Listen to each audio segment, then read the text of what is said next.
అనుగ్రహించిన ఈ ధన్యతను బట్టి దేవునికి స్తుతులు చెల్లిస్తూ పరిశుద్ధ గ్రంథంలో ఒక చిన్న మాట చదువుకొని దేవుని యొక్క వాక్యంలోకి వెళదాం. మొదటిగా పరిశుద్ధ గ్రంథంలో తెస్సలోనికీయులకు రాసిన మొదటి పత్రిక 4వ అధ్యాయము. తెస్సలోనిక రాసిన మొదటి పత్రిక 4వ అధ్యాయము 16-17 వచనాలు చదువుతున్నాను. జాగ్రత్తగా ఆలోచించేద్దాం.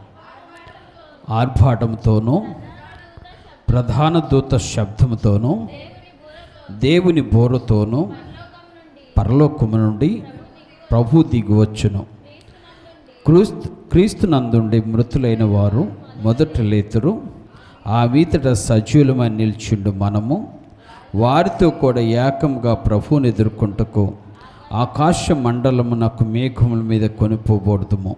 కాగా మనము సదాకాలము ప్రభువుతో కూడా ఉందుము. చిన్న ప్రార్థన చేసుకుందాం. పరిశుద్ధుడు అని తండ్రి, పరమందు ఆస్తుడు అని దేవాని స్తోత్రాలు. నాతో మాతో మాట్లాడే దేవుడు, మహిమ కలిగిన దేవుడు, పరిశుద్ధుడవు కనుక ఈ ఉదయకాల సమయంలో నీ వాక్యం ద్వారా నాతో మాతో మాట్లాడమని ప్రార్థన చేస్తూ మీ చిత్తానికి లోబడే వారంగా, నిన్ను ఎదుర్కొనే వారంగా, నీ సన్నిధిలో అనగా పరలోకములో మేము నిలిచే వారంగా మమ్మల్ని సిద్ధపరిచి బలపరిచి నీ మహిమ కొరకు వాడుకోమని యేసు నామమున ప్రార్థించే వేడుకుంటున్నాను పరమ తండ్రి, ఆమేన్. హల్లెలూయా. ఈ యొక్క ఉదయకాల సమయంలో ఈ మాటలను జ్ఞాపకం చేసుకుంటూ మీతో ఒక చిన్న మాట చెప్పాలని ఆశపడుతున్నాను. యేసుక్రీస్తు కల్వరి శిలువలో ప్రాణం పెట్టి, యేసుక్రీస్తు కల్వరి శిలువలో ప్రాణం పెట్టిన తర్వాత ఆయన సమాధి చేయబడి 3వ దినమున ఆయన మృత్యుంజయుడై తిరిగి లేచాడు అని మనమందరం నమ్ముతున్నాం.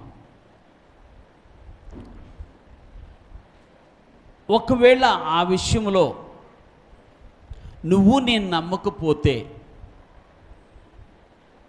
ఇక్కడ కూర్చున్న మనము సమయం వ్యర్థము, కూర్చున్నటువంటి ఆ యొక్క శక్తి వ్యర్థమే. మన జీవితాల్లో దేవుని యొక్క ఆలోచన ప్రకారంగా ఆలోచన చేస్తే పునరుత్థానమే లేకపోయినట్లయితే, అంటే పునరుత్థానమే జరగకపోయినట్లయితే, ప్రభువు లెగకపోయినట్లయితే, మరణమును జయించకపోయినట్లయితే మన విశ్వాసము వ్యర్థము. I'm right? ఎందుకు అంటే క్రైస్తవ జీవిత పునాది ఏమిటాయి అంటే విశ్వాసం కాదు, పునరుత్థానం. పునరుత్థానం ఉందని నమ్మిన వారు విశ్వాసులు. పునరుత్థానంలో మనము ఒక దినాన లేపబడతామని నమ్మిన వారు, దేవుణ్ణి ఎరిగిన వారు, దేవుని సన్నిధిలో నిలిచిన వారు, దేవుని ఆరాధించేవారు. ఒకవేళ అలా లేపబడతామనే ఆలోచన లేకపోతే, విశ్వాసం లేకపోతే నా విశ్వాసాలు వ్యర్థము. అందుకని ఈ ఉదయకాల సమయంలో దేవుడు మనందరిని ఒక దినాన తీసుకుపోబోతున్నాడు. ఆయన రాబోతున్నాడు, మనల్ని తీసుకుపోబోతున్నాడు. మనందరికి కూడా ఒక పునరుత్థానం అనుభవంలోకి మనం నడిపించబోతున్నాడు. ఆ పునరుత్థానం యొక్క అనుభవము చాలా శక్తివంతమైంది. అది మనం అనుకున్నట్టుగా, మనం ఊహించినట్టుగా ఉండేది మాత్రం కాదు. ఈ పునరుత్థానం యొక్క అనుభవము చాలా గొప్పది. అందుకే అంటాడు, ప్రభువట ప్రధాన దూత శబ్దంతో, ఆర్భాటముతో, బోరధ్వనితో ఆయన వస్తున్నప్పుడు మొదటిగా ప్రభునందు మృతులైన మృతులు అనగా ప్రభువుని నమ్ముకొని ప్రభువులోనే జీవిస్తూ ప్రభువుని ఆరాధిస్తూ చివరి క్షణం వరకు, అనగా మన శ్వాస విడిచిపోయే ముందు వరకు దేవుని యందు విశ్వాసం ఉంచిన వారు మొదట లేపబడతారు. ఆ మీదట సజీవులమని నిలిచిండు మనము. నాకు చూడాలి, సజీవులమని నిలిచిండు మనము రెప్పపాటులో మార్చబడతాం. అంటే ఇప్పుడు యేసుక్రీస్తు ఇలా దిగొస్తుంటే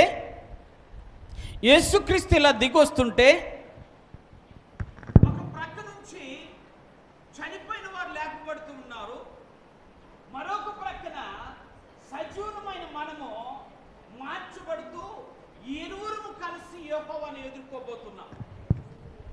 ఆమేన్ చెప్దాం. ఒకే క్షణంలో జరుగుతున్నటువంటి అద్భుతమైన కార్యం, ఒకే క్షణంలో జరుగుతున్నటువంటి ఇదొక ఆశ్చర్యమైన కార్యము. చనిపోయిన వారు లేపబడుతున్నారు, సజీవులు లేపబడుతున్నారు. వీరిద్దరు మధ్యాకాశంలో దేవుని కలుసుకోబోతున్నారు. ఆ మధ్యాకాశంలో కలుసుకోబోయేటువంటి ఆ యొక్క స్థితిని భక్తుడైనటువంటి యోహాను ఏమంటాడంటే, ఇది మొదటి పునరుద్ధానము అన్నాడు. ఏ పునరుద్ధానము? అనేక మంది బైబిల్లో సుమారుగా 10 మంది పైగా లేపబడ్డారు. మరణము నుండి లేపబడిన వారు 10 మంది ఉన్నారు. విచిత్రం ఏమిటంటే 10 మందికి లేని ధన్యత, 10 మంది చూడనటువంటి ఆ మహత్తరమైనటువంటి పునరుత్థానపు అనుభవము క్రీస్తు చూశాడు. రెండోది, క్రీస్తు బిడ్డలమైన మనము చూడబోతున్నాము. దేవుని స్తోత్రాలు. క్రీస్తు బిడ్డలమైన మనము చూడబోతున్నాం. అందుకని ఆయన పునరుత్థానములో ప్రధానుడిగా ఉన్నాడు, జ్యేష్ఠుడిగా ఉన్నాడు. మనము అదే పునరుద్ధాన అనుభవంలోనికి రావటానికి దేవుడు మన కోసం ఆయన తిరిగి భూమి మీదకి రాబోతున్నాడు. రైట్?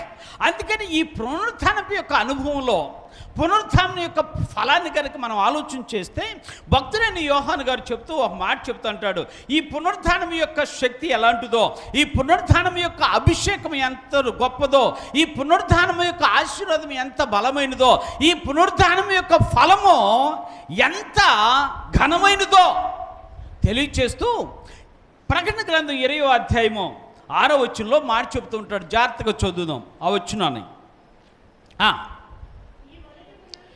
ఈ మొదటి పునరుత్థానము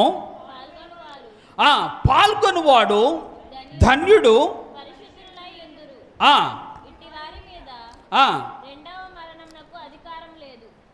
ధన్యులను పరిశుద్ధులనై యుందురు, ఇట్టి వారి మీద రెండవ మరణమునకు అధికారము లేదు. వీరు దేవునికిని క్రీస్తుకును యాజకులై క్రీస్తుతో కూడా 1000 సంవత్సరములు రాజ్యము చేయుదురు. దేవుని స్తోత్రాలు. చాలా చక్కని మాటలు. ఎందుకు ఈ విషయం చెప్తున్నానంటే, నువ్వు నేను విశ్వాస జీవితాన్ని జీవిస్తున్న మనము, విశ్వాస జీవితంలో ఎదుగుతున్న మనము, ఈ పునరుత్థానపు యొక్క అనుభవం లేకపోతే మన జీవితం వ్యర్థమే. అవునంటే కాదంటారా? యేసు తిరిగి లేపబడకపోతే మనం విశ్వసించుట ఎంత వ్యర్థమో, విశ్వాసులుగా బ్రతుకుతున్న మనము పునరుత్థానపు అనుభవం లేకపోతే అంత వ్యర్థము. రైట్? అంత వ్యర్థము. అందుకని దేవుడు మాట్లాడుతున్న మాట ఏంటంటే, ఒకరట పునరుత్థానమైన వారు అనగా లేపబడిన వారు, ఒకరేమో జీవ పునరుద్ధానంలోకి వెళతారంట, రెండో వారు మరణ పునరుద్ధానంలోకి వెళతారని యోహాను గారు చెప్పారు. దేవుడు అడిగే ప్రశ్న ఏంటంటే, వేర్ యూ స్టాండ్? నువ్వు ఎక్కడ నిలబడతావు? జీవ పునరుద్ధానంలోనికి వెళుతున్నటువంటి వాళ్ళతో ఉంటావా? వాళ్ళతో నిలబడతావా? మరణ పునరుత్థానంలోనికి వెళుతున్నటువంటి వారితో నిలబడతావా? ఈ ప్రశ్న చాలా ఆశ్చర్యమైన ప్రశ్న. మనం ఏమనుకుంటామంటే, మనకి నిజంగా చెప్తున్నాను, మనకి అసలుకి మరణమును గూర్చినటువంటి అవగాహన లేదని చెప్తా. ఏమనుకుంటున్నామంటే, అబ్బాయి నేను చనిపోతా కదా, నన్ను సమాధి చేస్తారు కదా, ఇక తర్వాత నా జీవితాన్ని గురించి ఏముందంటావు అని అనుకుంటారు. ఇక ఏముంది నేను చెప్తానికి, అంతటితో కథం, అంతటితో ముగింపు, అంతటితో అయిపోయింది. ఎంతటితో? అర్థమైందా? సమాధిలో పెట్టితే, మరొకసారి నా ఇంక వినాలి, నా మాట వినాలి. సమాధిలో పెట్టబడిన తర్వాత జీవితం అయిపోయింది అనుకున్న వారు చాలామంది ఉన్నారు. లేరంటారా? చాలామంది. జాగ్రత్తగా ఆలోచించండి. బాధ పెడుతున్నాను అనుకోవద్దు. దేవుని మందిరానికి రారు, దేవుని యందు విశ్వాసం ఉంచరు, దేవుని సన్నిధిని అనుభవించరు, దేవుని ఆత్మను పొందుకోరు, దేవుని ఆరాధించరు, దేవుని కొరకు ఎదురు చూడరు. ఎంతమంది ఉన్నారు? ఈ 7 అనుభవాలు లేని వారు లోకంలో చాలామంది ఉన్నారు. అర్థమవుతుందా? ఏ అనుభవాలు? 7 అనుభవాలు లేని వారు: విశ్వాసం ఉంచని వారు, ప్రార్థనకి వెళ్ళని వారు, ప్రార్థన చేయని వారు, ఆరాధించిన వారు, ఆయన కోసం ఎదురు చూడని వారు, ఆయన రాజ్యంలో పాలు పొందుతామనే విశ్వాసం లేనివారు, ఆయన రాకడ కొరకు స్థిరమైనటువంటి మనసుతో నిలబడి జీవించలేని వారు ఎంతోమంది ఉన్నారు. వీళ్ళందరూ అనుకునే మాట ఏంటో చెప్పనా? వీళ్ళందరూ అనుకునే మాట ఏంటంటే, చనిపోయిన తర్వాత పాస్టర్ గారు వచ్చి ప్రార్థన చేస్తే చాలు, పరలోకం నా వశం అవుతుంది అనుకుంటారు. ఏమ రైట్? అదే కదా ఆలోచన. లేకపోతే ప్రార్థనకు రానోడికి నేను ప్రార్థన చేస్తే ఏం ప్రయోజనం? ఆరాధన లేని వాడికి నేను ఆరాధన చేస్తే ఏం ప్రయోజనం? పాటలను పాడి దేవుని స్తుతించలేని వారికి నేను పాటలు పాడితే ఏం స్తుతి కలుగుతుంది? ఈ రోజున ఫుల్ స్టాప్ పెడదామా దానికి. ఇది కేవలము కంటి తుడుపు మాత్రమే. ఏ తుడుపు అంటే, మీరు ప్రార్థన చేయమని అడిగినప్పుడు, లేదా చనిపోయిన వారి కొరకు ప్రార్థన చేస్తున్నప్పుడు, ఓకే, చనిపోయిన వారి కొరకు ప్రార్థన చేస్తున్నప్పుడు ఇది కేవలం కంటి తుడిపే. వారిని ఓదార్చడానికే తప్ప వారిని పరలోక రాజ్యాన్ని చేర్చడానికి మాత్రము కానే కాదు. అలాంటి ప్రార్థన అసలు లోకములో లేదు. నేను ప్రార్థన చేస్తే నీలో విశ్వాసం లేకుండా నువ్వు పరలోక రాజ్యానికి వెళతామని అనుకోవటం పొరపాటు.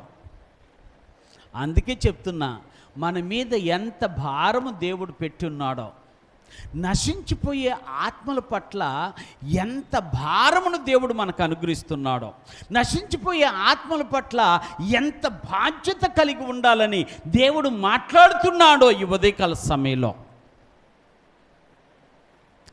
ఆ మాటలే మన కుటుంబాలను రక్షించుకోవాలి. ఆ మాటల ద్వారా మన కుటుంబాలు రక్షించబడాలి. అందుకని ఈ యొక్క ఉదయకాల సమయంలో నీవు నేను పునరుత్థానపు యొక్క అనుభవాన్ని పొందుకోవాలని ఆశపడుతూ, మనమందరం ఒక దినాన ప్రభు రాకడలో పునరుత్థానులై దేవుని యొక్క రాజ్యంలో చేరటానికి దేవుని కృప మనకు తోడుగా ఉండినట్లుగా దేవాతి దేవుడు సెలవిస్తున్నటువంటి మాట ఏంటంటే, ఎవరైతే మొదటి పునరుత్థానములో పాలు పొందుతారో వారు ధన్యులు అని రాయబడింది. మొదటి మాట, ఎవరు ధన్యులు? మొదటి పునరుత్థానములో పాలు పొందేవారు ధన్యులు. మొదటి పునరుత్థానపు అనుభవం పొందిన వారు ధన్యులు. ఈ మాటను మీరు జ్ఞాపకం చేసుకోవాలి. ఈ ధన్యుడు అనే మాటను మనం గనక ఆలోచన చేస్తే చాలామందికి చాలా విషయాలు తెలుసు. అందుకని ఈ యొక్క ఉదయకాల సమయంలో ఆ ధన్యత అనేటువంటి మాటను రూట్లోకి నేను తీసుకెళ్ళినప్పుడు, వేరులోకి నేను దాన్ని స్టడీ చేసినప్పుడు దేవుడు నాతో మాట్లాడిన కొన్ని మాటలు మీతో చెప్పాలని ఆశపడుతున్నాను. మొదటి మాట ఏమిటంటే, ఇది అత్యంత ఆనందకరమైన జీవితం. ఏంటిదండి? ఏ జీవితం? అత్యంత కావాలా వద్దా? ఆనందకరమైన జీవితము. ఇది మామూలు జీవితం కాదు. పునరుత్థానము యందు ధన్యులని చెప్పబడినటువంటి ఆ మాట మన జీవితంలో అత్యంతమైన ఆనందకరమైన జీవితానికి రుచిని చూపిస్తుంది, ఆనందకరమైన జీవితాన్ని సూచిస్తుంది. రెండో మాటగా ఆలోచన చేసినప్పుడు ఇది దైవానుగ్రహము పొందినటువంటి జీవితము. ఎవరి అనుగ్రహము? దైవానుగ్రహం పొందిన జీవితము. అంటే దేవుడట మన పట్ల ఆయన అనుగ్రహాన్ని చూపిస్తాడట. ఎవరికి అనుగ్రహాన్ని చూపించేది అంటే మొదటి పునరుత్థానపులో పాలు పొందేవారికి, మొదటి పునరుత్థానపు అనుభవాన్ని పొందేవారికి దేవుని అనుగ్రహం చూపించబడుతుంది. ఇప్పుడు చెప్తాం మీరు జాగ్రత్తగా, మనందరం కూడా అనుగ్రహం పొందిన వారమే, దయను పొందిన వారమే. దేవుని యొక్క కనికిరాన్ని, దేవుని యొక్క కరుణను, దేవుని యొక్క కటాక్షమును పొందిన వారమే. లేకపోతే ఈ రోజున మనం ఈ స్థితిలో ఉండటానికి అవకాశం లేనే లేదు. అవునంటారు కాదంటారా? ఈ రోజున ఈ స్థితిలో ఉన్నామంటే అది దేవుని యొక్క అనుగ్రహము. దేవుడు ఉచితంగా మనకు అనుగ్రహించినటువంటి గొప్ప ఆస్తి. దేవుడు మనకు ఉచితంగా అనుగ్రహించినటువంటి ఆ యొక్క ధన్యత ఏంటి అంటే ఈ రోజున మనం ఈ స్థితిలో ఉన్నాము. దేవుని స్తోత్రాలు. అవునంటారు కాదంటారా? ఈ స్థితి చాలా గొప్పది. ఎందుకు అంటే ఇది దైవానుగ్రహం చేత మనకు దేవుడు అనుగ్రహించిన స్థితి. ఎవరి చేత? దైవానుగ్రహం చేత దేవుడు మనకు అనుగ్రహించిన స్థితి. మూడో విషయాన్ని గురించి నేను ఆలోచన చేసినప్పుడు దేవుని చేత సమృద్ధిగా దీవించబడిన స్థితి. ఎవరు? అందుకనే కొరత లేకుండా బ్రతికే జీవితము క్రీస్తులోనే ఉంది. ఆమేన్ చెప్తాం. ఏ జీవితం? కొరత లేకుండా సమృద్ధిగా ఉండే జీవితం ఎక్కడుందట? అర్థమవుతుందా మీకు? ఆ జీవితం దేవుడు అనుగ్రహిస్తున్నాడు. ఆ జీవితాన్ని ఇవ్వటానికే దేవుడు మనతో మాట్లాడిన మాట ఏంటంటే, ఇదిగో నేను పునరుత్థానుడయ్యాను, మీరు కూడా ఆ పునరుత్థానములోనికి మీరును పాలు పొందాలి. నేను జ్యేష్ఠుడనైతే మీరు కనిష్ఠులులాగా, నేను మొదటివాడినైతే మీరు చివరి వారిలాగా, నేను అల్ఫా అయితే మీరు ఒమేగా లాగా, నేను ఆది అయితే మీరు అంతము వల్లే ఏం చేయబడాలి అంటే ఆ పునరుత్థానపు అనుభవంలోకి రావాలి. అప్పుడు మీరు ధన్యులు అని చెప్తాడు. ఇంకొక మాట కూడా రాసుకున్నాను. అదేంటి అంటే మంచి జీవితమును పొందినవాడు. ఏ జీవితం అంటే మేలుకరమైన జీవితం. మంచి అనే మాట ఎప్పుడు కూడా బైబిల్లో మేలుగా తీర్చాడు. యు ఆర్ గుడ్ అంటే దాని అర్థం ఏంటంటే నువ్వు మేలు, నీకు మేలు కలుగును అని రాయబడింది. అందుకని ఈ యొక్క ఉదయకాల సమయంలో మేలు పొందేవారుగా మార్చబడాలి. ఎవరు పొందేవారుగా? అందుకని చెప్తాను, ఈరోజు ఇక్కడున్న కూర్చున్న వారిలో కీడు జరగాలని ఆశించేవారు, కీడును కోరుకునేవారు ఎంతమంది ఉన్నారు? చేతులు ఎత్తరా. కీడును కోరుకునేవారు ఈ లోకంలో ఎవరు ఉండరు. కీడును ఆశించేవారు ఎవరు ఉండరు. నాకు కీడు జరగాలని కోరుకుంటే మనకి కీడుకి రాకపోగా, కీడు జరగకపోగా ఆ కీడును మనమే అనుభవించేటటువంటి పరిస్థితిలోకి మార్చబడతాం. అందుకని దేవుడు మేలు చేయుటకే దేవుడు కానీ కీడు చేయుటకు ఆయన దేవుడు ఎన్నడూను కాడు. కీడు చేసే దేవుడు మన దేవుడైతే కాదు. ఏ చేసే దేవుడు?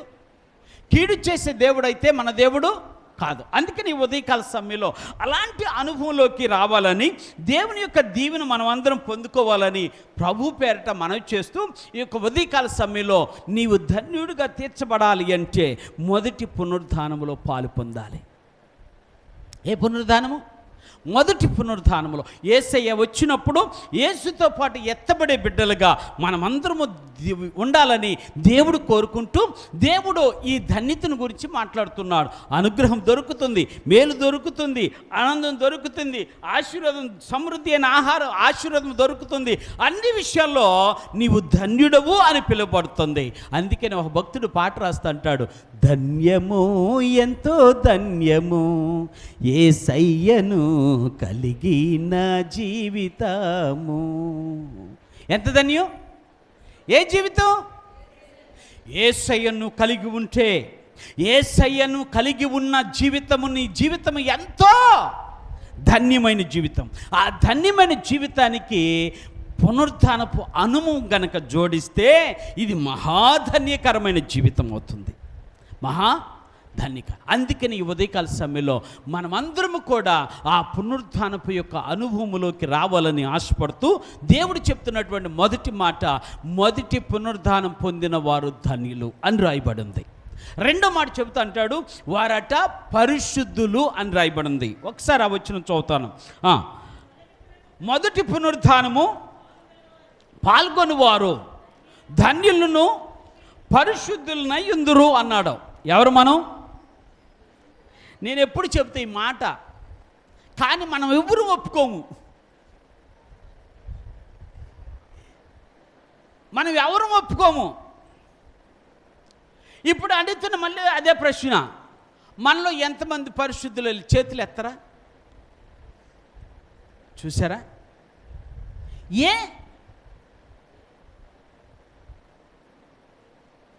ఇప్పుడు చెప్తా మీకు, మరొకసారి చెప్తాను, ఈ మాటను మరొకసారి గుర్తు చేస్తున్నా. నేను తెల్ల షర్టు వేసుకున్నంత మాత్రాన నేను పరిశుద్ధుడను కాను.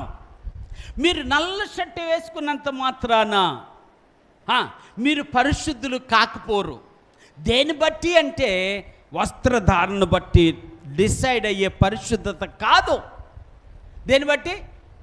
వస్త్రధారణ బట్టి డిసైడ్ అయ్యేటువంటి పరిశుద్ధత కాదు.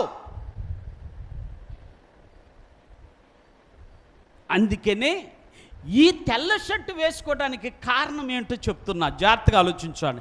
ఈ తెల్ల షర్టు వేసుకోవడానికి కారణం ఏమిటంటే, నేను ఆరాధించే దేవుడు, నేను పూజించే దేవుడు, నేను మహిమపరిచే దేవుడు, నేను స్తుతించే దేవుడు చాలా పరిశుద్ధుడు అని చెప్పాలి నేను లోకానికి. అందుకే వేసుకున్నా. అలాగని మీరు ఏ యొక్క డ్రెస్సు వేసుకోకుండా తెల్ల డ్రెస్సే వేసుకోవాలని చెప్తలా. వేసుకుంటే చూపిస్తాము దేవుణ్ణి, వేసుకోకపోతే అర్థం కాదు ఇతరులకి మన దేవుడు ఏంటో. అర్థమవుతుందా? అందుకని దేవుడు మాట్లాడుతున్న మాట ఏంటంటే మనమందరము పరిశుద్ధులమే. ఇప్పుడు రెండో ప్రశ్న అడుగుతా, ఓకే? దేవుడు మాట్లాడుతున్న మాటలు మీకు జ్ఞాపకం చేస్తా. మనమందరం పరిశుద్ధులము అని చెప్పడానికి మొదటి కారణము, మనము పరిశుద్ధుడైన యేసునందు విశ్వాసం ఉంచాం. ఇప్పుడు అడుగుతున్న ప్రశ్న, మీకు విశ్వాసం ఉందా దేవుని యందు? మరి మీరెందుకు పరిశుద్ధులని మీరు ఎందుకు ఒప్పుకోరు? మీరు ఎందుకు పరిశుద్ధులని ఒప్పుకోవటం లేదు? మీరు విశ్వాసం ఉంచారు కదా, దేవుడు చెప్పాడు కదా, నా యందు విశ్వాసం ఉంచువారు ఎన్నడును చనిపోరు, మరణము మమ్మల్ని దాపరించదు. ఏ విశ్వాసము? జీవమునిచ్చు విశ్వాసం. ఆమేన్ చెప్దాం. ఏ విశ్వాసం మనకిచ్చాడు దేవుడు? జీవమునిచ్చు విశ్వాసము. ఆ జీవమునిచ్చు విశ్వాసములో మనం బ్రతుకుతున్నాం కాబట్టి మనము పరిశుద్ధులం.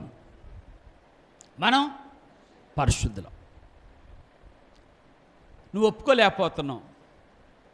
ఎందుకు అంటే మనస్సులో నీ యొక్క స్థితి నిన్నేం చేస్తుందంటే కృంగదీస్తుంది. నిన్ను బట్టి కాదు, నా దేవుని బట్టి నువ్వు పరిశుద్ధుడవు. ఆమేన్ చెప్దాం. నిన్ను బట్టి కాదు, నా దేవుని బట్టే పరిశుద్ధులము. నిన్ను బట్టి కాదు, దేవుని వాక్యం నాకు ఇలా సెలవిస్తుంది.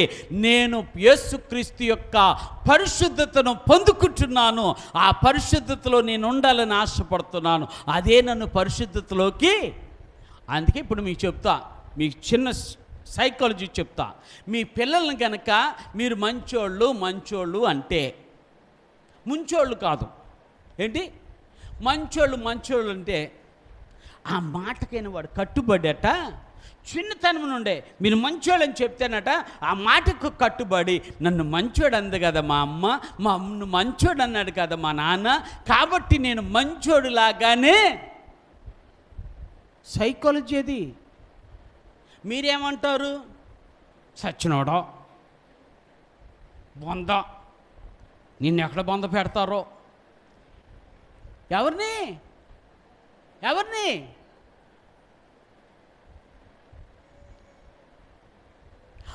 మీకు భయం, అందుకని మీకు పరిశుద్ధత లేదనే భయం మీలో వెంటాడుతుంది. మీ మాటలు మిమ్మల్ని పరిశుద్ధతలోనికి రావాల్సిన మిమ్మల్ని ఏం చేస్తుంది? పరిశుద్ధతకు దూరంగా పెడుతుంది. రెండో మాట, విశ్వాసం ఉంచారా? ఉంచిన వాళ్ళు చేతులు ఎత్తి దేవుని స్తుతిద్దాం.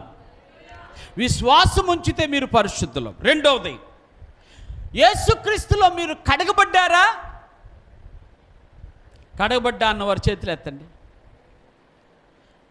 ఏవమ్మా, నువ్వు స్నానం చేసి వస్తే మురికంపు పోగొట్టుకుంటావే, యేసుక్రీస్తు రక్తంలో కడగబడినప్పుడు ఎందుకు అపరిశుద్ధత నీలో పోలేదని ఎందుకు అనుకుంటావు? ఆయన రక్తము ద్వారా మనల్ని పవిత్రులుగా చేశాడు. ఆమేన్ చెప్దాం. యేసుక్రీస్తు రక్తము మనల్ని పరిశుద్ధులుగా చేసింది.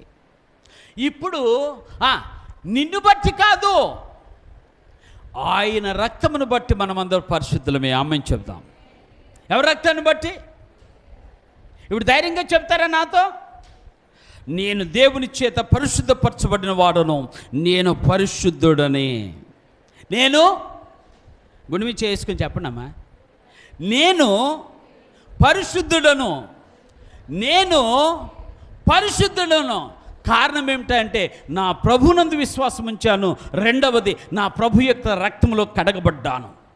నా ప్రభు యొక్క రక్తంలో కడగబడ్డాను. అందుకని దేవుడు అంటాడు మీరు పరిశుద్ధులు అన్నాడు. రెండవది, మూడవది చెప్తున్నా, మనం ఎవరేమే పరిశుద్ధులు మనం ఎందుకు అంటున్నామంటే దేవుడు చెప్తున్నటువంటి మాట ఏంటంటే మనం లోకము నుండి వేరుపరచబడ్డాం. ఎవరి నుండి? లోకంలో చేసినట్టుగా, లోకస్తులు చేసినట్టుగా. నేను ప్రభు నామంలో చెప్తున్నాను, ఈ బైబిల్ పట్టుకున్న వారు ఎవరు చేయలేరు. చేస్తారా? చేస్తారా? ఏమో నాకైతే తెలియదు, నాకైతే తెలియదు. ఎందుకో తెలుసా? ఈ యొక్క వాక్యము మనల్ని ఏం చేస్తుందట? పరిశుద్ధులుగా చేస్తుంది అని బైబిల్లో రాయబడింది. వాక్యము చేత ఉదక స్థానము చేయబడిన వారమై దేవుని ఎదుట పరిశుద్ధులముగా ఉండుటకు పిలువబడిన వారము. దేవుని స్తోత్రాలు. అర్థమవుతుందా మీకు? మరి వాక్యం మిమ్మల్ని పరిశుద్ధులుగా చేస్తుంటే మీరేమంటున్నారు? ఇప్పుడు మీకు చిన్న ప్రశ్న వేస్తాను. మీరు స్నానం చేశారు, చేయకపోయినా పర్వాలేదు, దాని గురించి నేను అడగట్లేదు. స్నానం చేసిన తర్వాత మరలా స్నానం చేస్తారా? ఏమంటారో తెలుసా? నేను ఆల్రెడీ స్నానం చేశాను అంటారు. మనకు మురికి కంపు ఉందా? స్నానం చేసిన తర్వాత లేదా? ఏంటి మీరు స్నానం చేసిన తర్వాత మురికి కంపు వస్తుందా రాదా? స్నానం చేసినంతసేపే సోప్ కంపు. స్నానం అయిపోయిన తర్వాత బయటకు వచ్చిన తర్వాత ఒక 10 నిమిషాలు ఆగిన తర్వాత మళ్ళీ మురికి కంపు. మీరు ఒప్పుకోకపోయినా కావాలంటే ఒకసారి చూసుకోండి అంటారు. ఎందుకు? ఏమమ్మా మరి మురికి కంపు కనపడినప్పుడల్లా స్నానం చేస్తారు ఎవరన్నా? చేస్తారా? అప్పుడు మీ ఆయన గారు ఏమంటారు తెలుసా? ఏ అమ్మాయి, ఓ అమ్మాయి, నా సంపాదన అంతా నీ కుట్టుకులికి సరిపోతుంది అమ్మాయి అని ఒక మాట అని, ఇంకో మాట ఏమంటాడంటే అమ్మాయి నేను తెచ్చిన డబ్బులన్నీ నీ సోపులకే అయిపోతాయి అంటాడు. అండా మరి ఎందుకు మీకు అంత భయం? ఎందుకు సాతాను మిమ్మల్ని అలా ప్రలోభపెడుతున్నాడు?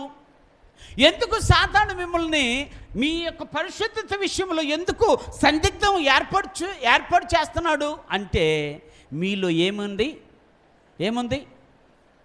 అవిశ్వాసం ఉంది. దేవుడు చెప్తున్నటువంటి మాట, మీరు దేవుని వాక్యం వింటున్నారు, దేవుని వాక్యం మిమ్మల్ని పరిశుద్ధులుగా చేస్తుంది. ఇది దేవుడు చెప్పిన సత్యం. కాబట్టి మీరెవరు? ఇప్పుడు విశ్వాసమును బట్టి పరిశుద్ధులు, యేసుక్రీస్తు రక్తమును బట్టి పరిశుద్ధులు. మూడవది, యేసు యొక్క వాక్యమును బట్టి మీరందరూ పరిశుద్ధులే. మీరందరూ. అందుకని దేవుడు చెప్తూ ఉంటాడు, పేతురు రాసిన మొదటి పత్రికలో చెప్తున్నటువంటి మాట ఏంటంటే, మీరు పరిశుద్ధులను, దేవుని సొత్తైన ప్రజలను, రాజులైన యాజక సమూహముగా పిలువబడుతుంది. ఆమేన్ చెప్దాం. ఎవరు మీరు? పరిశుద్ధులు. మీరెవరు? పరిశుద్ధులు. దేవుడు అదే అంటున్నాడు, అయ్యా నేను పరిశుద్ధును గనుక మీరును పరిశుద్ధులయ్యుండుడి అన్నాడు. చెప్పానుగా, స్నానం చేసి వచ్చిన మురికి పోలేదు, మళ్ళీ సాయంత్రం స్నానం చేస్తాం. సాయంత్రం స్నానం చేసి రాత్రి పడుకొని ఉంటావు, తెల్లారి లేచిన తర్వాత మళ్ళీ స్నానం చేస్తావు. రైట్? అంటే ఇప్పుడు ఏం చేస్తున్నావు అంటే, రోజు రోజుకి నీ పరిశుద్ధతలోనికి రావటానికి నీవు దినదినము ఏం చేస్తున్నావు? దినదినము ఉదక స్నానం చేస్తున్నావు. అంటే దినదినము నీటి చేత కడుగుబడుతున్నాం. దేవుడు కూడా అదే అంటున్నాడు, వాక్యమని నీటి చేత నువ్వు నిత్యము కడుగుబడుతున్నావు. కాబట్టి నీవు పరిశుద్ధుడవు, ప్రత్యేకించబడిన వాడవు, లోకమునకు వేరైన వాడవు, లోక ఆశలకు వేరైన వాడవు, లోకములో ఉన్నదంతటి వ్యర్థమని భావించిన వాడవు. అందుకని భక్తుడు అంటాడు, సొలొమోను రాజు చెప్తూ అంటాడు, ఈ సూర్యుని కింద ఉన్న సమస్తమును ఏంటిది అంటే, మీకు ఇప్పుడు చెప్తా, మీకు అర్థమయ్యే రీతిలో. నేను స్నానం చేయటం వ్యర్థం. ఏం చేయటం? నేను నూతనమైన బట్టలు కట్టుకోవటం వ్యర్థం. నేను తిండి తినటం వ్యర్థం. ఎందుకు అంటే చివరి ఫలితార్థం చెప్తూ అంటాడు, యెహోవా యందు భయభక్తులు లేకపోవటం వలన ఇవన్నీ వ్యర్థమవుతుంది. యెహోవా యందు భయభక్తులు కలిగిన వాడు ఈ విధంగా దీవించబడతాడు. దేవుని స్తోత్రాలు. అర్థమైంది మీకు? దేవుని భక్తి నాలో లేకపోతే నేను చేసేదంతా వ్యర్థమే. దేవుని భక్తి నాలో ఉంటే నేను చేసేదంతా కూడా ప్రయోజనమే. ఏ చేసినా. అందుకని భక్తుడు పౌలు గారు సెలవిస్తూ అంటాడు, నేను క్రీస్తు నామమును బట్టి సమస్తమును చేయుచున్నాను. ఆయన నామం కొరకు చేస్తున్నాను, నా గొప్పతనం కోసం కాదు. ఎవరి కోసం? నా గొప్పతనం కోసం కాదు, దేవుని కోసం చేస్తున్నాను. ఈరోజు నీ ఉదయకాల సమయంలో నా ప్రియమైన దేవుని బిడ్డలారా, నువ్వు నేను కూడా పరిశుద్ధమైన జీవితానికి పునాదులు వేయగలిగితే ప్రభు రాకడలో ఎత్తబడతావు. అప్పుడు నువ్వు ధన్యుడవు, నీవు పరిశుద్ధుడివై దేవుని ఎదుట నిలబడతావు. ఆ పరిశుద్ధతలోకి రావాలని దేవుడు కోరుకుంటున్నాడు. అందుకనే ఈ ప్రభు వల్ల ఉంది అంటే కారణం ఏమిటంటే, నీవు నేను పరిశుద్ధులుగా తీర్చబడ్డాము, పరిశుద్ధులుగా తీర్చబడ్డాము. మనం ఏమేం చేయబడాలి? ఇప్పుడు మార్చబడాలి అంటే ప్రతి దినము శుద్ధి చేసుకోవాలి. లోకానికి వేరుగా జీవించడం నేర్చుకోవాలి.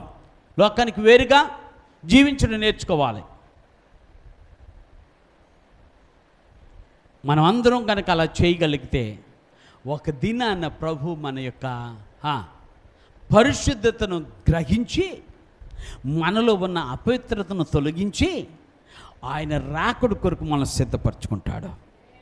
అందుకని దేవుడు చెప్తున్నటువంటి మాట, నీతిమంతులుగా దేవుని యందు నైతికంగా మంచి విలువలను పొందిన వారముగా, పరిశుద్ధులుగా యేసు రక్తములో కడగబడిన వారుగా ఉండగలిగితే రెండవ మరణము మన మీద ఆధిపత్యము కొనసాగించడానికి అవకాశము లేదు. అందుకనే మూడో మాట చెప్తూ అంటాడు. అక్కడ ఇంకొక మాట కూడా ఉంది. ఏమన్నా అంటాడంటే, మీరు పరిశుద్ధులను రెండవ మరణం పైన అధికారము చేయుదురు. దేవుని స్తోత్రాలు. అర్థమైందా? ఏ అధికారం ఉంది మనకి ఇప్పుడు? రెండో మరణం. ఏ మరణం? మనకు తెలిసింది ఒకే మరణం. ఏంటి ఆ మరణం? ఏంట మరణం అంటే మొదటి మనం తెలిసిన మరణం ఏంటంటే మన శరీరము ప్రాణం విడిచిన తర్వాత ఈ శరీరాన్ని తీసుకెళ్ళి సమాధిలో పెడతాం. అదే మనకు తెలుసు. రైట్? అంటే దేహమునకు ప్రాణము దూరమైంది. ఇప్పుడు చెబుతా జాగ్రత్తగా ఆలోచన. దేనికి దూరమైంది?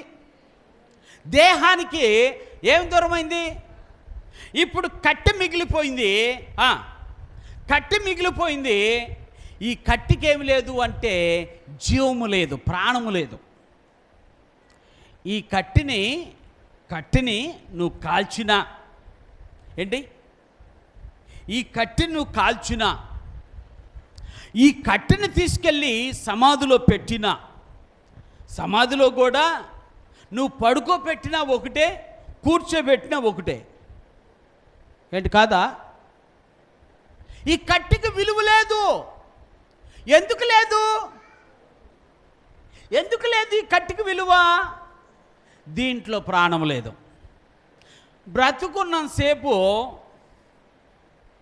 బ్రతుకున్నంతసేపు మనకు విలువ ఉంది. చనిపోయిన తర్వాత అందుకని ఒక ఆయన చెప్పాడు ఒక మాట, భలే ఆశ్చర్యం వేసింది నాకు. ఏంటి ఆ మాట అంటే, చనిపోయిన ఏనుగు దంతం విలువ కలిగింది, చనిపోయిన సింహపు శరీరము విలువ కలిగింది. రైట్? కరెక్టే కదా? చనిపోయిన చేప విలువ ఉందా లేదా? ఏంటి? చనిపోయిన చేపని 100 రూపాయలకు 50 రూపాయలకు కొనుక్కోవా? ఉంది కదా విలువ. జంతువుకి విలువ ఉందా? చనిపోయిన జంతువుకి అర్థమైంది మీకు? చనిపోయిన జంతువుకి విలువ ఉంది, చనిపోయినటువంటి చేపకు విలువ ఉంది. చనిపోయిన నీకు ఏమన్నా విలువ ఉందా? చెప్పాలి. మరి ఎందుకు నీకు అంత హంగు? ఎందుకు నీకు అంత అహం? ఎందుకు నీకు అంత గర్వం? ఎందుకు నీకు అంత ఇది అది ఏది? అర్థమైంది మీకు? వాటికన్నా విలువ ఉంది, నీకు విలువ లేదు. చనిపోయే వరకు నీ విలువ. వాటికి చనిపోకముందు కూడా వాటికి విలువ ఉంది, చనిపోయిన తర్వాత కూడా వాటికి విలువ ఉంది. రైట్? కానీ చనిపోయిన తర్వాత నీకు నాకు విలువ లేదే. ఓ తల్లి, ఓ చెల్లి, ఓ అన్న, ఒక్క దేవుడు చెప్తున్నటువంటి మాట, ఈ విలువ తిరిగి సంపాదించుకోవటానికి. ఏ విలువ? చనిపోయినా విలువ సంపాదించుకోవడానికి కారణం ఏమిటంటే, నేను చనిపోయినా నేను బ్రతుకుతా. దేవుని స్తోత్రం. రైట్? అంటే ఇప్పుడు మీకు అర్థమైందా? బ్రతికితే విలువ వస్తుంది. ఏంటి? బ్రతికితే విలువ వస్తుంది, చనిపోయితే విలువ లేదు. అందుకని ఏం చేద్దాం? అందుకని భక్తుడైన పౌలు గారు అంటాడు, బ్రతుకుట క్రీస్తే, చావైతే మేలే, లాభమే. రైట్? అంటే ఇప్పుడు మనం ఏం చెప్పాడు దేవుడు అన్నాడంటే, అబ్బాయ్ నువ్వు బ్రతికినంతకాలం విలువగా బ్రతకాలంటే ఆ విలువ నాలోనే ఉందన్నాడు. దేవుని స్తోత్రాలు. నీకు విలువనిచ్చు దేవుడు ఆయన. ఎవడో నీకు విలువైపోయినా, నీ సొంత వారు, నీ కన్నవారు, నీ కట్టుకున్నవారు నీకు విలువైపోయినా, నా దేవుని దగ్గర నీ విలువ చాలా గొప్పది. ఆమెను చెప్తాను. ఎంత గొప్పదంటే ఆయన ప్రాణము కంటే గొప్పది. ఆమెను చెప్దాం. ఎవరి ప్రాణం కంటే? అర్థమైందా? దేవుని ప్రాణము కంటే, యేసుక్రీస్తు ప్రాణము కంటే నీ ప్రాణం చాలా విలువైంది. అందుకనే దేవుడు చెప్తున్నటువంటి మాట, ఈ యొక్క విలువ నువ్వు పొందుకుంటే అంట రెండవ మరణం అనగా దేవుడి నుండి నీ ఆత్మ దూరం అయ్యే మరణం ఉంది. దేని నుండి? ఇప్పుడు దేహం నుండి ఆత్మ దూరం అయింది. ఇప్పుడు అదే ఆత్మ దేవుడి నుండి దూరం అవుతుంది. ఇది రెండవ మరణం. ఇది దీని మీద మనకు అధికారం ఉంది. ఓ మరణమా నీ ముళ్ళు ఎక్కడ అంటే, మరణపు ముళ్ళు పాతాళము. ఓ జీవమా నీ జీవం ఎక్కడంటే, ఆ జీవము నా దేవుని దగ్గర ఉంది. ఆ జీవమే నాకు అనుగ్రహించాడు. ఈరోజు నేను జీవిస్తున్నానంటే కారణము దేవుడే అని చెప్పగలిగే ధైర్యం వస్తుంది. అందుకని మరణము నిన్ను ఏ మరణము? రెండో మరణం. దేవుడు అంటాడు, ఇస్కియా నువ్వు చనిపోతే నా కోసం ఎవరు వస్తారు తెలుసా? మీకోసం ఎవరు వస్తారు? మీకోసం ఎవరు వస్తారు? మాకేం తెలుసు మేము చనిపోతే. మీకు లేదు అలా ఆలోచన. నాకేంటో తెలుసా, నేను చనిపోతే దేవదూతలు నన్ను తీసుకెళ్తాను వస్తారు. ఏమా రైట్? ఎవరు వస్తారు? దేవుడు అంట, ఇసిగి చనిపోయాడురా, ఆయన ఆత్మ నువ్వు తీసుకున్న దగ్గరికి రా. చూసారా ఎంత గొప్ప అనుభవం? అర్థమవుతుందా? బైబిల్లో ఎవరన్నా దేవుడు దేవదూతలను పంపించి ఆత్మను తీసుకెళ్ళాడా? తెలీదా మీకు? మోషేను దేవుడు దేవదూతలను పంపించి సాతానుతో పోరాడి ఆ దేహాన్ని, ఆత్మను దేవుడు తన దగ్గరికి తీసుకెళ్ళిపోయాడు. చనిపోయిన లాజరు ఉన్నాడా? బైబిల్ మీరు చదువుకోండి. ఆయన దేవదూతల చేత పరమునకు కొనిపోబడెను అని రాయబడింది. ఎక్కడికి? అందుకే శ్రేష్టమైన, ధన్యకరమైన, దీవెనకరమైన, ఆశీర్వాదకరమైన అనుభవం ఏంటయ్యా అంటే, మనలను దేవుడు తన దూతలను పంపించి మన ఆత్మలను ఆయన సన్నిధికి చేర్చుకోబోతున్నాడు. ఇక రెండవ మరణం మన మీద ఆధిపత్యాన్ని చేయదు. రెండో మరణము బలము యేసుక్రీస్తు కల్వరి శిలువలో విరక్కొట్టేసేసాడు. దాని బలాన్ని తొలగించేశాడు. ఇప్పుడు మనమందరం ఎలా ఉన్నామంటే, దేవుని దృష్టిలో రెండవ మరణము జయించిన వారముగా ఉన్నాము. దేవుని స్తోత్రాలు. ఏ మరణాన్ని? ఇప్పుడు దేవుడు అంటాడు, నేను సదాకాలము నీతో కూడా ఉంటాను. ఎవరితో? ఎవరితో? ఎవరితో? సదాకాలం ఎవరితో ఉంటాడు? నాతో ఉంటాడు, మనతో ఉంటాడు, మనతో ఉంటాడు. ఈ మాటలు మీరు మర్చిపోవద్దు. ఎవరితో ఉంటాడు? సదాకాలము నేను నీతో కూడా ఉందును. ఎంతకాలము? సదాకాలము. ఈ గొప్ప భాగ్యము పునరుద్ధానంలోనే దొరుకుతుంది. పునరుద్ధానపు అనుభవంలోనే దొరుకుతుంది. పునరుద్ధానం అయితేనే దొరుకుతుంది. ఆ పునరుద్ధానం యొక్క శక్తి మనలో ఉంటేనే దొరుకుతుంది. కాబట్టి మనం ఏం చేయాలి అంటే, దేవా ఆ పునరుద్ధానపు అనుభవంలోకి నన్ను నడిపించు. దేవుని స్తోత్రాలు. ఆ పునరుద్ధానం ఎప్పుడైతే నాలో జరుగుతుందో, రెండవ మరణం అనగా సాతాను శక్తులతో కూడిన ఆ మరణము నన్ను అందుకే చెప్తా, మీరు ఎక్కడ భయపడాల్సిన పని లేదు. ఎందుకో తెలుసా? పగటి ఎండ దెబ్బ అయినను, రాత్రి వెన్నెల దెబ్బ అయినను మీకు తగులదు. ఎందుకు? ఆయన మనకు తోడుగా ఉన్నాడు. దేవుని స్తోత్రాలు. దేవుడి స్తోత్రాలు. ఇంత అనుభవాన్ని దేవుడు మనకిస్తే మనమేమనుకుంటాం తెలుసా? నేను చచ్చిపోతున్నానయ్యా, నన్ను బ్రతికించవా? ఏంటి? చాలామంది అప్పులు చేసి బ్రతికించడానికి ప్రయత్నం చేస్తే చివరికి అప్పులు పాలయ్యారు, కానీ మనిషి మాత్రం బ్రతకలా. నిజం కాదా? నిజం కాదా? అప్పు చేసి బ్రతికిద్దామని చూసుకుంటే అప్పులు పాలయ్యాము, కానీ మనిషి మాత్రం బ్రతకలా. ఇప్పుడు భారం ఎవరికి కాదు, బ్రతికొండోళ్ళకి. ఎవరికి భారం? చచ్చిపోయినోడు హ్యాపీగా వెళ్ళిపోతాడు. రైట్? మామూలుగా వెళ్ళడు, భజంత్రీలతో వెళ్తాడు, టపాసులతో వెళతాడు, పెద్ద పెట్టెతో వెళతాడు, ఆ పెట్టిపోయిన రంగుల వలయాలతో చిక్కించబడి చక్కగా చేయబడి వెళతాడు. కానీ మనము ఏడుస్తూ కూర్చుంటాం. కారణం ఏంటో తెలుసా? భయం. కారణం ఏంటి? భయం.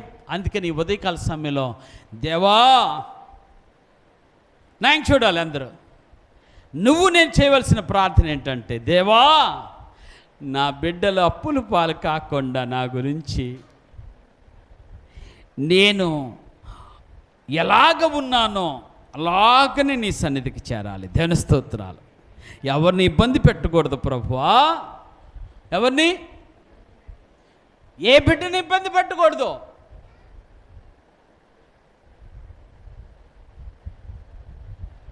ఎంత ధన్యకరమైన ప్రార్థన. రైట్? నా బిడ్డలు అప్పులు పాలవద్దు. నా బిడ్డలు ఏం కాకూడదు. నేను ఎటువంటి విషయంలో కూడా నా బిడ్డలు నన్ను అసహించుకోకముందే, నేను మంచాన పడకముందే నన్ను తీసుకెళ్ళా. ఎంత గొప్ప ప్రార్థన. నేను నిజంగా చెప్తున్నా, ఎంత గొప్ప ప్రార్థన. ఎందుకు? వెళ్ళినోడు బాగానే ఉంటాడు, ఉన్నవాడు అప్పులు పాలయ్యాడు అంటాడు. ఆడు ఏం చెప్తాడు తెలుసా? వాడు పిల్లలకి ఏం చెప్తాడు తెలుసా? వెళ్తే మీ తాత ఏమిచ్చాడ్రా నాకు, అప్పులు తప్ప. ఏంటి లేరా?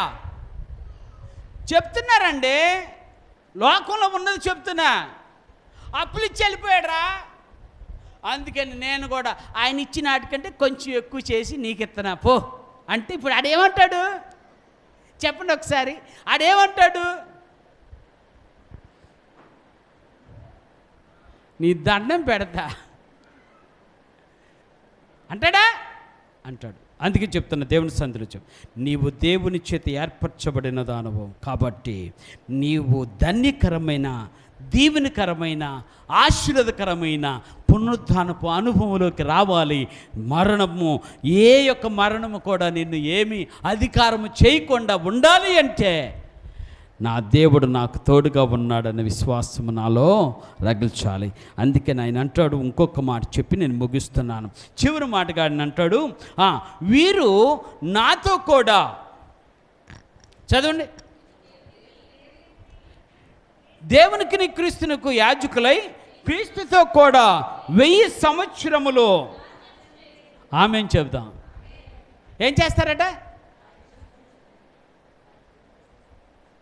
రాజ్యము రాజు సైన్యమందు చేరను, ఆ రాజు దివ్య సేవ చేతును, యేసురాజు ముందుగా ధ్వజము పట్టి నడువగా, యేసుతోటివిగాను వెడలను, యేసుతోటివిగాను పోదమా.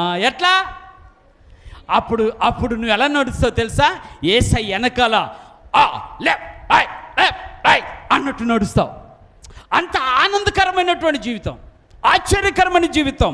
ఆయన రాబోతున్నప్పుడు ఆయనతో కలిసి ఈ భూమి మీద ఏలుబడి చేస్తావు. ఏ భూమి మీద? అసలు నిన్ను పట్టించుకున్నాడు ఎవడు లేడో కాదా? ఎవరైనా నిన్ను పట్టించుకున్నారా? నేను అందుకే నిన్ను కూడా ఎవరితో మాట్లాడతా, ఓ అబ్బాయి ఓట్ల కోసం నోట్లు పట్టుకొని చీట్లు వేస్తూ నీ పక్కనే తిరుగుతూ ఉంటారు. ఎప్పుడు? ఏంటి కోసం? ఓట్ల కోసం నోట్లతో చీట్లు వేస్తూ నాకేస్తావా ఓటు, నాకేస్తావా, నాది ఈ గుర్తు, నాకు అది గుర్తు అని చెప్తారా? చివరికి నీ సంచి సిల్లు పడి, నీ పంచె చిరిగిపోయి నీ జేబుకు చిల్లులు పడి వాళ్ళు ఎమ్మటి తిరిగిన ఒక్క పని నీకు చెయ్యరు. కరెక్టే కదా? కానీ నువ్వేం చేస్తావు? నేనేంటో మా వాళ్ళు తెలుసా, ఇప్పటికీ డబ్బాలే. ఏం డబ్బాలు ఎలా ఉంటాయో తెలుసా? నేను ఎవరి తాలూకా అనుకున్నా? ఎవరి తాలూకా? మామూలు అనుకున్నావా? క్యాప్షన్స్ ఎక్కడ? బళ్ళ మీద క్యాప్షన్స్. నేను పిఠాపురం రాజాగారి తాలూకా అంటే ఎవడో నమ్ముతాడా? మన స్థితిని చూసి ఎవడో నమ్ముతాడా? మనం ఏమి రాస్తాం? సీరియస్గా రాస్తాం. ఆ తాలూకా, ఈ జిల్లా, ఆ జిల్లా, ఆ గోత్రం, ఈ గోత్రం, ఆ యాత్రం, ఈ యాత్రం, మనకున్నదంతా ఒకే ఆత్రం. ఏమ రైట్? అందుకే చెప్తున్నా, ఇది కాదో నీ ఒక దినాన ఇప్పుడు ఏలుబడి చేస్తున్న వారందరిపైన నువ్వు ఏలుబడి చేసే దినం ఒకటి రాబోతుంది. ఆమేన్ చెప్దాం. ఆ దినమున 1000 ఏళ్ల పరిపాలన 1 సంవత్సరం కాదు, 5 సంవత్సరాలు కాదు, 100 సంవత్సరాలు కాదు. ఎన్ని సంవత్సరాలు? 1000 సంవత్సరాలు నువ్వు దేవునితో ఏలుబడి చేస్తావు. అర్థమైందా? ఎన్ని సంవత్సరాలు అంటే ఒక మాటలో చెప్పాలంటే 10 తరాల పైన. ఒక్కొక్క తరం 100 సంవత్సరాలు ఉన్నా, ఒక్కొక్క మనిషి 100 సంవత్సరాలు ఉన్నా, ఎన్ని తరాలు? 10 తరాల పైన నువ్వు అధికారిగా ఉంటావు. వీళ్ళు మా అయితే 5 సంవత్సరాలు, ఈ లోకపు అధికారులు మా అయితే 60 సంవత్సరాలు. తర్వాత అధికారం ఎవరిది? ఒకసారి చెప్పరా నాకు ధైర్యంగా? తర్వాత అధికారం నాదే. అంటే మీరంతా మొక్కలు పెట్టుకున్నారే. తర్వాత అధికారము నాదే. నా ప్రభు రాబోతున్నాడో, ఆ ప్రభు వచ్చిన రోజున 1000 సంవత్సరాలు ఈ భూమి మీద నేను ఏలుబడి చేస్తా. అప్పుడు ఎవ్వరూ తప్పించుకోలేరు.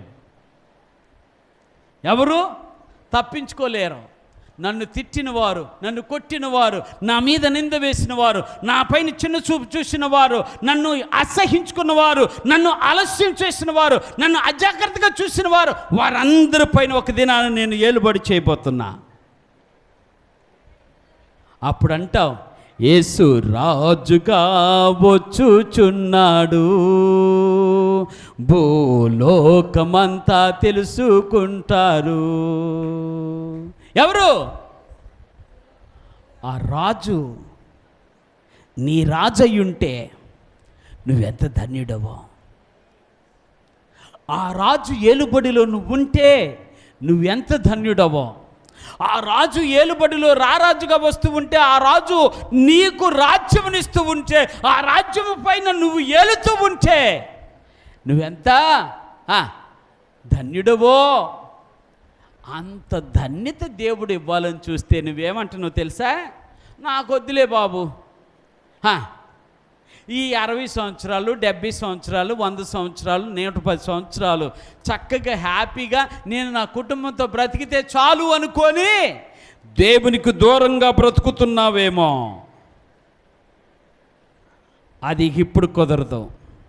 నువ్వు ఏలుబడి చెయ్యాలంటే దేవునికి దగ్గరగా ఉండి, ఎవరు ఎన్ని అనుకున్నా, ఎవరు ఏమనుకున్నా, ఎవరు ఏం చేసినా, ఎవరు ఏం చేయకపోయినా, ఎవరు చూసినా చూడకపోయినా, ఎవరు పట్టించుకున్నా పట్టించుకోపోయినా, నా దేవుడు ఒక దినాన నన్ను ఏలేవారిగా చేస్తాడు, ఏలిక చేస్తాడు.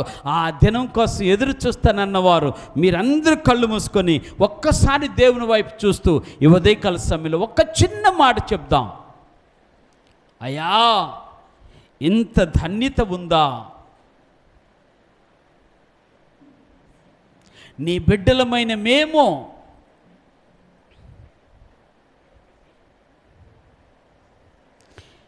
నీ బిడ్డలమయంగా మేము బ్రతుకుతున్నామంటే మమ్మల్ని ఎంతగా ధన్యులను చేస్తున్నావు, ఇంతగా పరిశుద్ధులను చేస్తున్నావు, ఇంతగా ప్రభు తండ్రి నాయన రెండో మరణంపై అధికారం ఇస్తున్నావు. అయా మమ్మల్ని ఏలుబడి చేయటమే కాదు ప్రభు తండ్రి నాయన, మమ్ములను కూడా ఏలేవారుగా చేస్తున్నావయ్యా. I want this opportunity. I want to rule over the people. I want to be with you always, O my Lord. I want to live forever with you all. మేమందరం నీతో ఉండాలి, నీ రాకడకు ఎదురు చూడాలి. మొదటి పునరుత్థానపు అనుభవం మేము పొందుకోవాలని ఆశపడుతున్న వారు మీ కుడి హస్తాలని పైకి చూపించండి. ప్రభు సన్నిధిలో ప్రార్థన. పరిశుద్ధుడైన తండ్రి, నీకు స్తుతులు చెల్లిస్తున్నా. ఈ ఉదయకాల సమయంలో ప్రభువా, ఈ పరిశుద్ధ దినాన, ఈ ప్రభు దినాన, ఈ పునరుత్థానపు దినాన, అయా అతని మరణమును జయించిన అయా శుభ దినాన మమ్మల్ని అందరినీ ప్రభువా తండ్రి నాయన ఐక్యపరిచిన దేవుడవు. ఈ పునరుత్థాన అనుభవంలోనికి మేము రావాలని ఆశపడుతున్నాం. ఈ పునరుత్థానపు యొక్క ఫలము మేము అనుభవించాలని ఆశపడుతున్నా. అయా తండ్రి, మమ్మల్ని ధన్యులుగా చేయండి, మమ్మల్ని పరిశుద్ధులుగా చేయండి. మమ్మల్ని ప్రభువా తండ్రి నాయన అధికారులుగా, మరణం పైన అధికారులుగా మమ్మల్ని చేయండి ప్రభువా. నీ ఏలుబడిలో మేమందరం ఏలికలుగా, అయా తండ్రి ప్రభువా రాజులుగా మమ్మల్ని సిద్ధపరచండి. నీవే మా దేవుడవు కనుక మీరు మాతో ఉన్నారన్న ధైర్యం మాకు నిత్యమును అనుగ్రహించి కూడా వచ్చిన బిడ్డలందరినీ మీరు దీవించి ఆస్వాదించి మహిమ పొందమని యేసు నామమున ప్రార్థించి వేడుకుంటున్నాను పరమ తండ్రి. ఆమేన్. ప్రభువునే స్తున్న అప్పగింపు రాత్రి ఒక పాత్ర